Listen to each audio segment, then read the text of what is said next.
এক ছিল সুন্দর সবুজে ভরা এক জঙ্গল।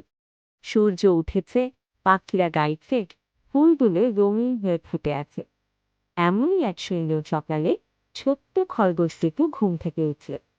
আজ সে বের হয়েছে নতুন এক দুঃসাহসিক অভিযানে।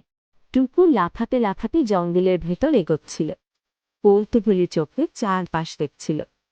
হঠাৎ সে ঝোপের ভেতর কিছু চকচক করতে দেখল। আরে, এটা কি? এটা তো একটা বড় ডিম। এত বড় ডিম এখানে কি করছে? টুকু ডিমটা দেখে খুবই অবাক হল। আর ঠিক তখনই তার 3 বন্ধু এসে হাজির। হা হা হা, টুকু, তুই কি ট্রেজার পেলি নাকি? হুম, ডিমটা দেখতে তো খুবই বিশেষ মনে হচ্ছে। চলো চলো, একসাথে দেখে দেখি এর ভিতরে কি আছে। হ্যাঁ, আমরা সবাই মিলে দেখব। হঠাৎ ডিমটা কাঁপতে শুরু করলো। ডিমের ভেতর থেকে বের হলো একটি রঙিন ছোট্ট পাখি। ও, তুমি কত সুন্দর!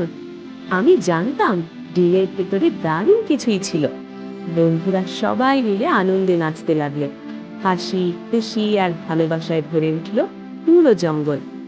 এভাবেই টুকু আর তার বন্ধুদের এই দিনের অভিযান শেষ হলো। চলো, আবার দেখা হবে নতুন কোনো গল্পে।